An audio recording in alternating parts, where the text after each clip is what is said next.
Ya, androantsika iresaka ny antsoina hoe ota sy ny fahotana. Dia amaly ny fanontaniana hoe mbola manota ve ny zanak'Andriamanitra sa tsy manota intsony? Mbola mpanota koa ve ny zanak'Andriamanitra sa tsy mpanota intsony? Ho validitsika daholo izay fanontaniana izay eo anatin'ity fanazavana sy fampianarana ity.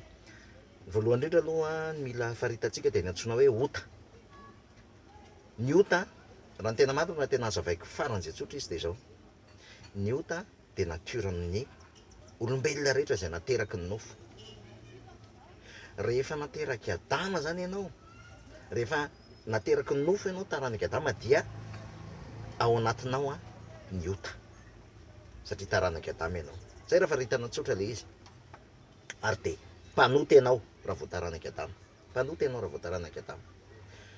Fa amin'ny fotoana kosa ny olona anankiray mino ny asa-pamonjeny Kristy, amin'ny fotoana izy mino ny asa-pamonjeny Kristy, dia tsy mpanota intsony izy, tsy mpanota intsony izy, fa lasa olom-baovao. Tsy mpanota intsony izy fa lasa olom-baovao. Eo no mila mazava le izy, satria izao nateraky ny fanahy izy amin'izay fotoana izay, nateraky ny fanahy izy. Ary Jaona manazava an'io hoe izay nateraky Andriamanitra izy tsy mahay manota. Zany hoe sady tsy mpanota intsony ny identitény no tsy mahay manota izy. Fa saingy izao ao amin'ny fanahy izay resaka izay, ao amin'ny fanahy, zany hoe ilay olona ara-panahy, ilay tsy hita maso, izay ny sady tsy mpanota no tsy mahay manota. Zay daholo ny fanazavany Jaona, ary ny fanazavany Paoly rahateo ao amin'ny Romanina 6:7-8 dia izay.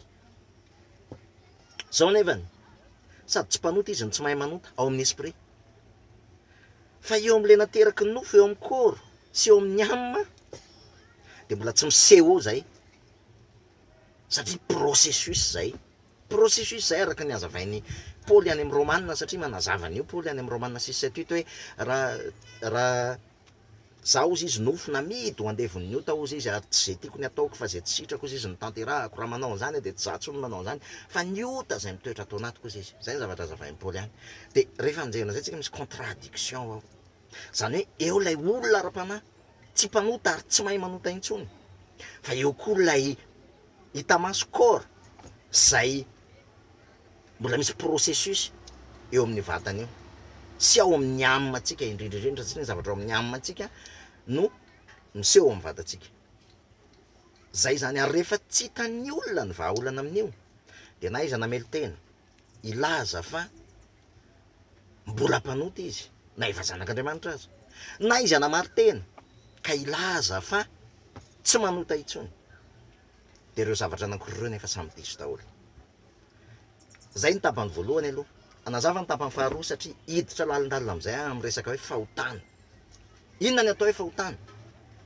Satria eto ny betsaka tsy azon'ny olona. Mizara roa le izy. Ny dikan'ny fahotana aloha, tena dikan'ny fahotana dia hoe diso fikendry na raté la cible. Zany hoe misy cible anankiray dia nikendreny io cible io, dia rehefa nikendreny io cible io dia miraté an'io cible io ianao, diso fikendry. Ao amin'ny fanekena taloha mazava be ny cible, ny fahotana ao anatin'ny fanekena taloha, dia rehefa mandika didy sy lalàna ianao dia manota ianao zay, manota ianao zay rehefa mandika didy sy lalàna, satria miraté cible ianao zany. Mametraka Andriamanitra hoe reto ny cible, dia rehefa ratenao io cible io dia manota ianao. Fa ao amin'ny fanekena vaovao hafa. Ao amin'ny fanekena vaovao dia niteny Jesosy: mahatsara anareo ny fialako izy fa raha tsy ala dia tsoavy any aminareo ny mpananatra. Rehefa avy izy dia anambara anareo ny fahotana, ny fahamarinana ary ny fitsarana. Dia ny fahotana fotsiny no resako, ny fahotana ozy izy satria tsy mino ahy izy. Zany hoe ny atao hoe fahotana zany aty amin'ny fanekena vaovao dia tsy misy afa-tsy tokana ny tsy finoana ny asa-pamonjeny Jesosy Kristy. Zay ny atao hoe fahotana, ny tsy finoana ny asa-pamonjeny Jesosy Kristy. Eo amin'izay ny olana, satria izao ny zanak'Andriamanitra rehefa nateraka indray dia ny referansa raisiny foana amin'ny fahotana dia ilay fanekena taloha. Zany hoe lasa maka referansa izy hoe manota par rapport amin'ny didy folo na ny lalàna Mosesy. Any ny referansa alainy, nefa ny referansa amin'ny olona zay nateraka indray de tsy misy afa-tsy ny finoana ny asa mpamonjeny Jesosy Kristy. Zay ihany zany ny référence hoe manoty ianao na tsy manoty ianao ao amin'ny fanekena vaovao. De ohatry ny ahoana raha nitranga miseho am'izay hoe manota ny zanak'Andriamanitra rehefa ao ny fanekena vaovao de mbola manota ny zanak'Andriamanitra, de zao am'izay le fitrangany. Tadio tsara fa ty amin'ny fanekena vaovao a tsy ny didy folo tsony zany ny référence na ny lalàna ny Mosesy, fa saingy ny teny didy any Jesosy fitiavanao izy izy, fitiavanao izy izy. De tsy hanazava be an'izay afa ho teneniko fotsiny zao ny fitrangan'lay izy isaky ny manao zavatra ny zanak'Andriamanitra ka tsy amin'ny finoanan' Jesosy Kristy ny antony anaovany an'io zavatra io, ary tsy ny fitiavany Kristy ny manosika azy, dia tsy maintsy misy conséquence iny. Ary rehefa misy conséquence iny a dia isaky ny manao an'izay ny zanak'Andriamanitra de manoty izy.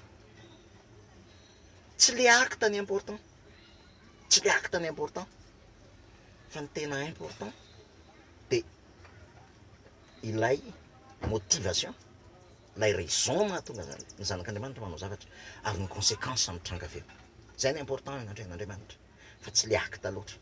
Mety misy acte zay tsy azon'ny fiarahamonina ekena sy ny moralisme sy ny ohatran'izany ekena, fa miankina amin'ny hoe ny fitiavan'i Kristy ve nanisika an'le olona nanao azy, ny finoanan'i Kristy ve nanosika an'le olona nanao azy.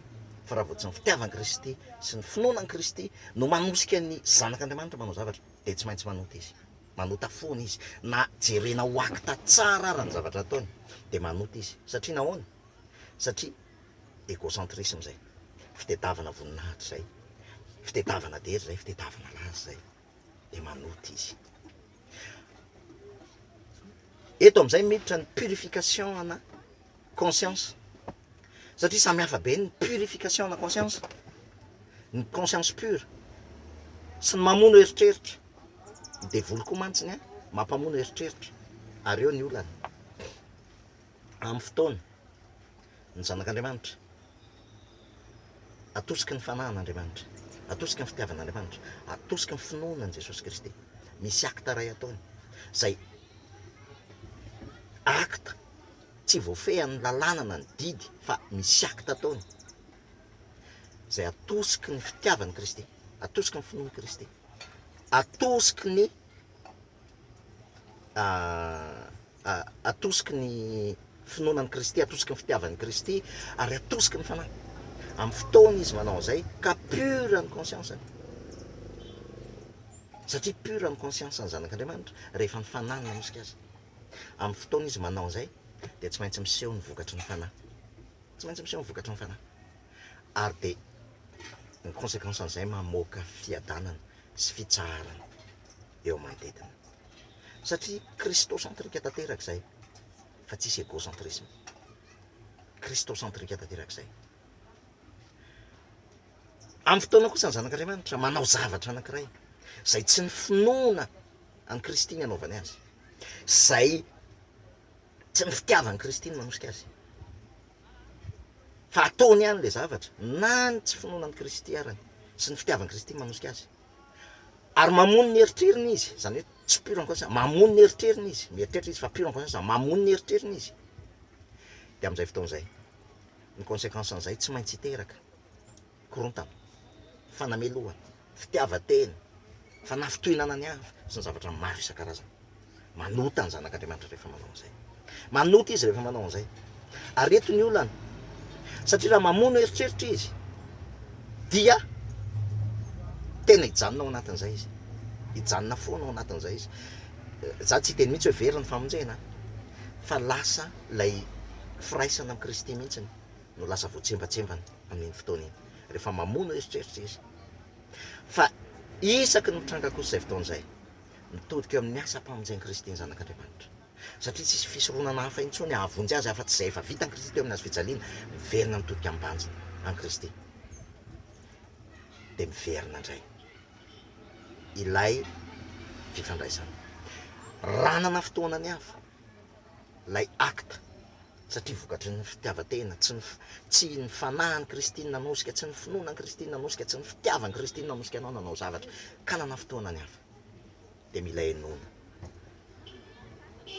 ny feon'ny fanahy ao anatin'ny fotsika, ary raha ilaina ny mifona amin'ny hafa de atao zany, satria fitiavana zany, fitiavana zany, ny fitiavana tsy manimba ny hafa, ny fitiavana tsy manimba ny hafa, de atao zany. Betsaka ny zavatra tena ao anatin'ity sujet ty, mety mbola betsaka ny tsy voaresaka, fa zay no tena hitako hoe tena zava-dehibe ary mila apetraka zay, de ny voninahitra ho an'i Jesosy Kristy irery any, fiatanana ho antsika rehetra, amen.